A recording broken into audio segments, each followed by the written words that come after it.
Please, have a seat. President Zeleensky, it's an honor to welcome you back to the White House.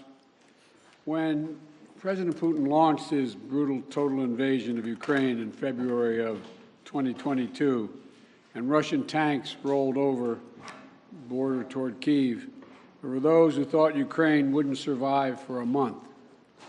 So no one should forget that for you to be here today, again today, nearly 2 years later, and for Ukraine to stand strong and free is an enormous victory already.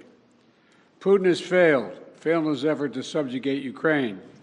The brave people of Ukraine have defied Putin's will at every turn, backed by the strong and unwavering support of the United States and our allies and partners in more than 50 nations in Europe and the Indo-Pacific. And Ukraine will emerge from this war proud, free, and firmly rooted in the West unless we walk away. The American people can be and should be incredibly proud of the part they played in supporting Ukraine's success. We'll continue to supply Ukraine with critical weapons and equipment as long as we can, including $200 million I just approved today in a critical needed equipment, additional air defense interceptors, artillery, and ammunition. But without supplemental funding, we're rapidly coming to an end of our ability to help Ukraine respond to the urgent operational demands that it has. Putin is banking on the United States failing to deliver for Ukraine. We must prove him wrong. The United States and Congress must, as I asked last week, it's stunning that we've gotten to this point. You know, we need to fully appreciate how it's wrong, how this is being viewed around the world and being used by Russia. Russian loyalists in Moscow celebrated when Republicans voted to block Ukraine aid last week. The host of a Kremlin-run show literally said, and I quote, "Well done, Republicans. That's good for us," end of quote. Let me say that again. This host of a Kremlin-run show said, "Well done, Republicans. That's good for us." That's a Russian speaking. If you're being celebrated by Russian propagandists, it might be time to rethink what you're doing. History will judge harshly those who turn their back on freedom's cause. Today, Ukraine's freedom is on the line, but if we don't stop Putin, it'll endanger the freedom of everyone almost everywhere. Putin will keep going, and would-be aggressors everywhere will be emboldened to try to take what they can by force.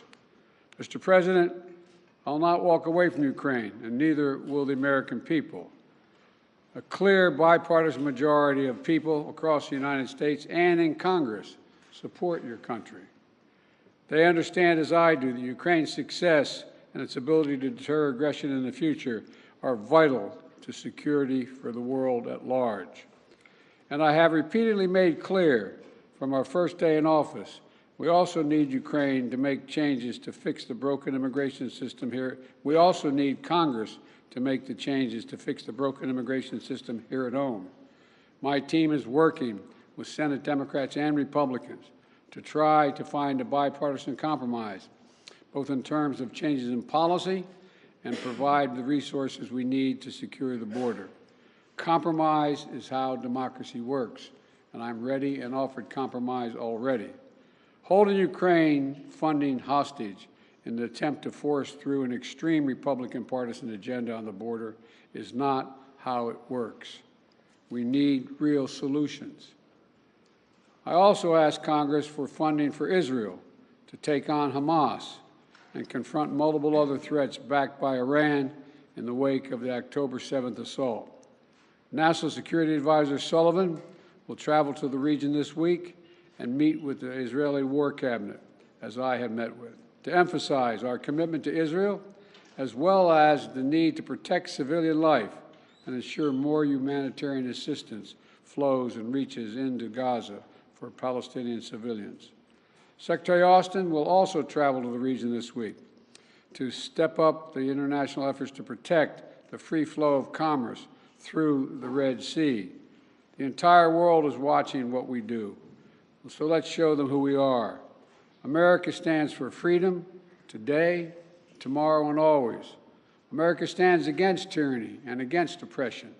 And America stands with the people of Ukraine. Thank you again for being here today, Mr. President, and thank you for everything Ukraine is doing to hold the line for liberty in the world. The floor is yours, Mr. President.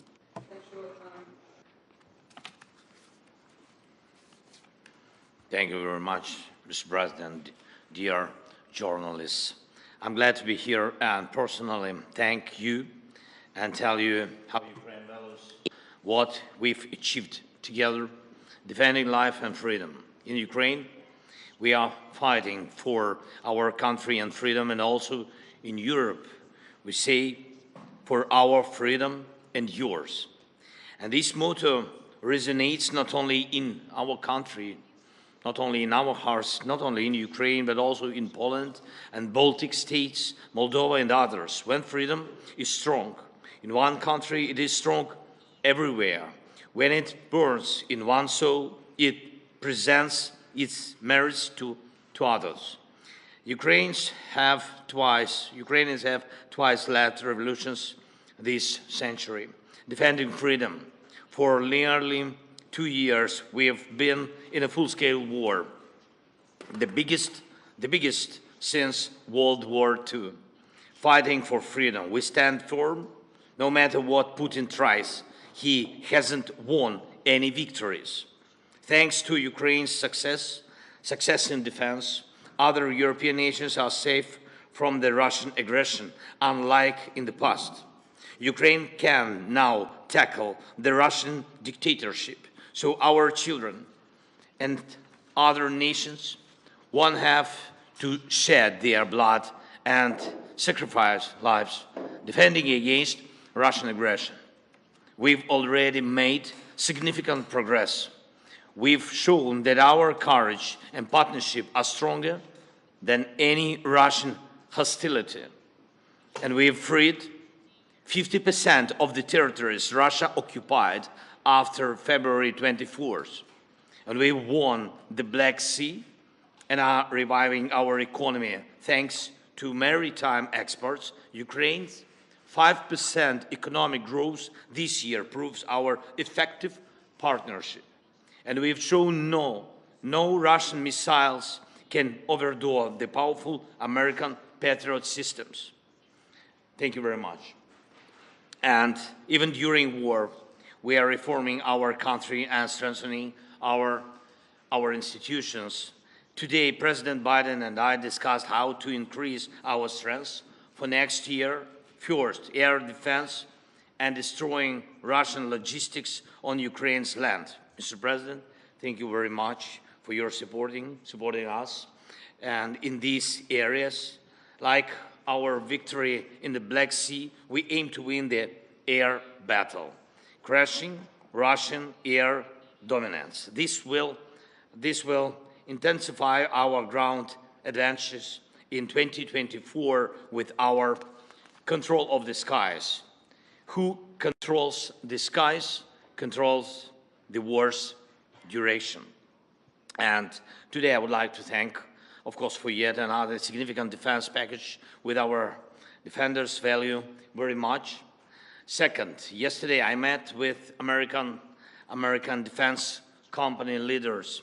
They advised us on how to make our defense industries work faster and more effectively. Thank you, President Biden, for this important initiative we started with you. Together, Ukraine and America can strengthen democracy's arsenal.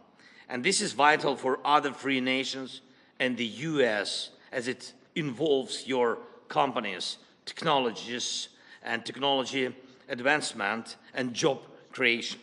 And it is important to know that 2/3 of American support for Ukraine remains and works in the United States. Third, I informed Mr. President that Ukraine has fulfilled all the recommendations of the European Commission regarding the preparation for a decision to start negotiations on Ukraine's accession to the EU, and we constantly communicate with European leaders about our joint steps, sanctions, and political efforts to pressure Russia. American leadership is crucial, is keeping this unity together, a unity that serves the entire free world. And I thank America for new sanctions. And today we discussed Putin's further isolation and making him pay for his aggression. It's very important that by the end of this year, we can send a very strong signal of our unity to the aggressor and the unity of Ukraine, America, Europe, the entire free world. Everything we talked about today will help us in the year 2024. Today's discussions in the White House and in Congress across both parties and both chambers with a speaker were very productive, and I thank you for the bipartisan support. As we approach Christmas, on behalf of all our Ukrainian families separated by war and all sons and daughters on the front, Ukraine's greatest wish is to near this war's victorious end. No one but Putin wants a prolonged war. We dream of a Christmas in a peacetime, of course, and we are working to turn our battlefield success into peace.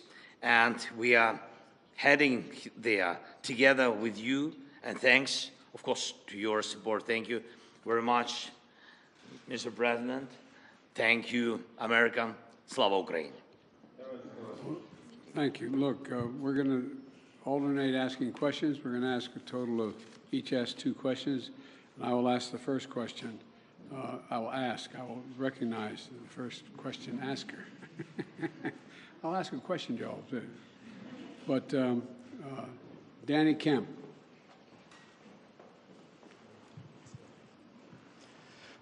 Thank you, Mr. President. For President Biden, Ukraine's counteroffensive has stalled in recent months. Congress is blocking aid, and Vladimir Putin appears ready to just wait things out. So what is the strategy for the US and Ukraine next year to try and turn this around? And if that fails, at what point do you say to Ukraine, as a friend, that it is perhaps time to start looking at peace talks? And for President Zeleński, welcome back to Washington.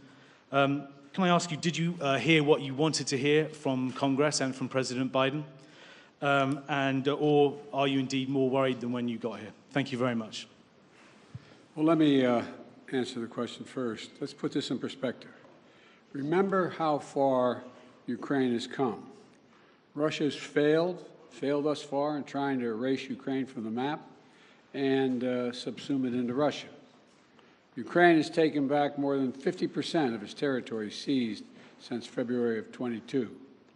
And it's pushed back the Russian Navy so Ukraine can export grain and steel to the world through the Black Sea. And thanks to the incredible courage of the Ukrainian people and the bipartisan support from our Congress, but it's not just American support. There are more than 50 countries helping Ukraine with military, economic, and humanitarian assistance. 50. The burden sharing, the U.S. has put up $75 billion, and our allies and partners have put up $100 billion. And more than 90% of our security assistance to Ukraine is being spent in the United States to provide weapons for Ukraine and replenish our stockpiles and build our industrial base.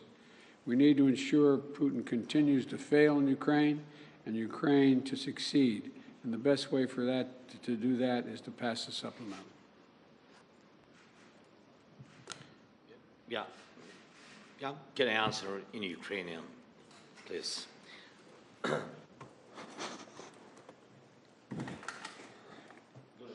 Thank you. First of all, I would like to add to the words of Mr. President Biden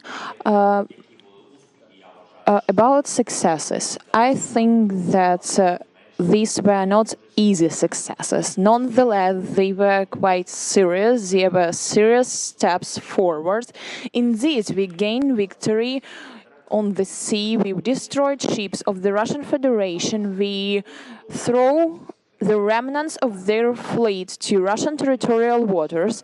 Yeah, they have something in the Black Sea, in the vicinity of our temporarily occupied Crimea, but we are going to proceed this activity. Our guys destroyed 20,000 of Wagner mercenaries. These are serious terrorists who were massing everywhere on African continent, in Syria, in Ukraine. There were a lot of mass, and nucleus of this terroristic organization is not existing anymore. Yes, we had a lot of problems, but nonetheless we were able to do this. Moreover, Russia were not able to seize any part of our territory, any village, any town. I'm not talking about large cities. And we are going to proceed with this. It is good without saying that we have objective, we have clear plan, but if you allow me, I am not able to tell you on public on the details of 2024 operations. If I heard what I want, I've heard a lot. Surely I told what I wanted to. I feel and experience this support from President Biden administration, from senators, and we've been talking with the speaker.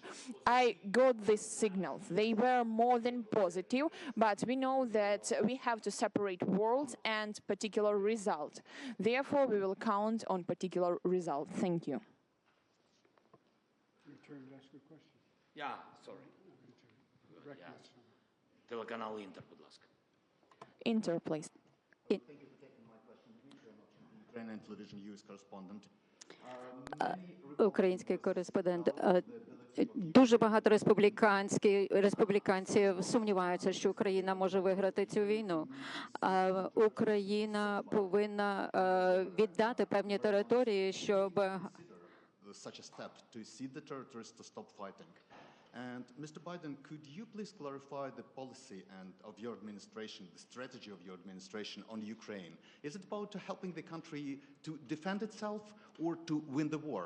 Because it's obviously such a difference. I will begin. Okay. So, first question to me. So, your question is, If we are ready to give up our territories?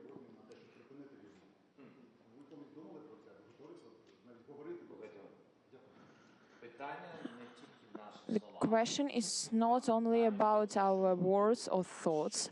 The question is about for what we are ready and for what we are not. How Ukraine is able to give up its territories. That's insane, to be honest. We are mentioning God very often. That's not about Christianity. We have our people there, we have our families there, we have children there. That's a part of Ukrainian society, and we are talking about human beings. They are being under tortures, they are being raped, and they are being killed. And those voices which offers to give up our territories, they offers as well to give up our people. That's not a matter of territory, that's a matter of lives, of families, of children, of their histories. I don't know whose idea it is, but I have a question to these people if they are ready to give up their children to terrorists. I think no. We want to see Ukraine win the war. And as I've said before, winning means Ukraine is a sovereign, independent nation, and that can afford to defend itself today and deter further aggression. That's our objective. Trevor, Reuters. Thank you, sir. First, a question for both of you. Given the Republican skepticism of the Ukraine effort, do you worry that a second term for President Trump would be the end of an independent Ukraine? That's for both of you. And then for you, President Biden, just an update, if you could, on the situation in Gaza, on the reports that Israel has begun flooding Hamas tunnels, and just the offensive in southern Gaza generally. How long do you think that operation should last? Thank you. First of all, with regard to political support for Ukraine, there is a strong bipartisan political support for Ukraine. Small number of Republicans who don't want to support Ukraine, but they don't speak for the majority, even the Republicans, in my view. We're in negotiations to get funding we need, not to promise, not making promises, but hopeful we can get there. I think we can. And you're right, the world's watching what we do. Would just send a horrible message to an aggressor and allies if we walked away at this time, and it would hurt our national security. You want me to answer the other question as well? With regard to, say it again? Sorry, so the question was just if you could talk a little bit about the Gaza operation, Israel flooding Hamas tunnels, and if you've had conversations with Bibi Netanyahu about how long that operation should last. Well, I have had conversations with Bibi Netanyahu, and I want to make sure that we don't forget what we're doing here. We have to support Israel because they're an independent nation that's being, I mean, the brutality, the inhumanity, the way in which Hamas treated the Israelis, and I mean, raping and burning and beheading. I mean, it's just beyond comparison, and to anything else that I've seen since I've been here, and I've been around for a long time. But I think that we have made it clear to the Israelis, and they're aware, that the safety of innocent Palestinians is still of great concern. And so the actions they're taking must be consistent with attempting to do everything possible to prevent innocent Palestinian civilians from being hurt, murdered, killed, lost, etc.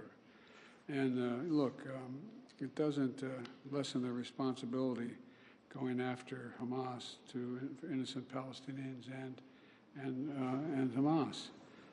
Look, we have a responsibility to protect citizens and ensure they have access to humanitarian assistance.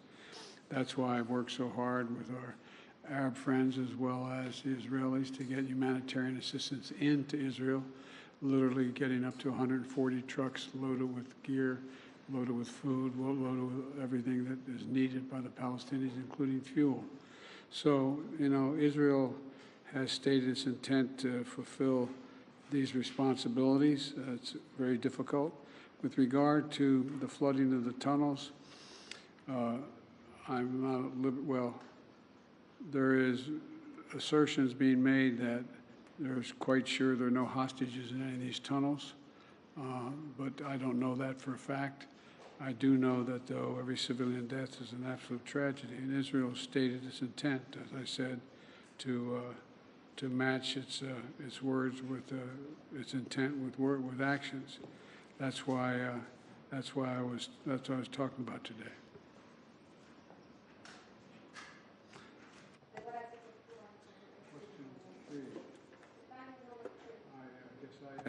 I just asked it. It's your My turn.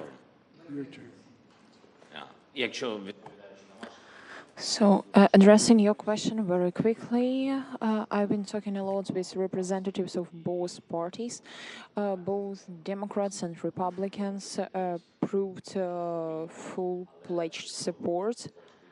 And we will see, but before this, we've always been trusting in support of our strategic partner, the United States, and we will consider that it will continue in this way, and Ukraine will not remain alone against such a critical terrorist as the Russian Federation.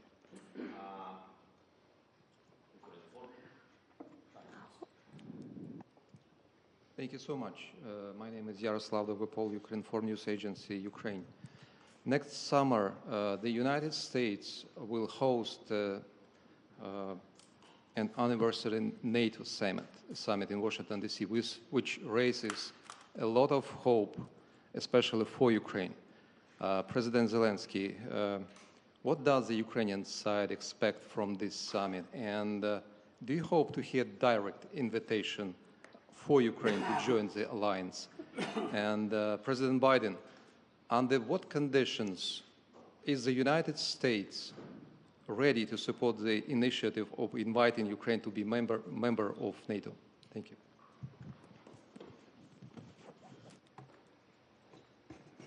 Thank you for your question. will answer very quickly on this very complicated question. We are not allies till now. We are allies, but we are not members of NATO.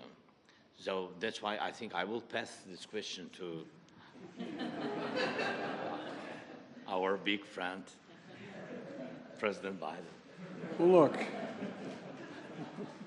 I'm very proud that how strong and unified NATO has become. And now it's even larger. Putin wanted the federalization of NATO when I met with him in Geneva right after I was elected. And he's gotten the NATOization of Finland instead. And NATO will be in Ukraine's future, no question about that. But as we said in Vilnius, Ukraine will become a member of NATO when all allies agree and conditions are met. Right now, we have to make sure they win the war. And, we launched a joint declaration of support alongside President Zeleensky and the G7 leaders in Vilnius, outlining a long-term commitment to supporting Ukraine's defense needs. We also hosted a defense industry conference last week here in D.C. to get that critical work done. So it's a step at a time. Thank you all very, very much. This concludes thank you, everybody. Thank you, everyone. This concludes the press conference. Thanks, everybody. Thanks, everybody. Distinguished guests, please remain in your seats while the principals depart.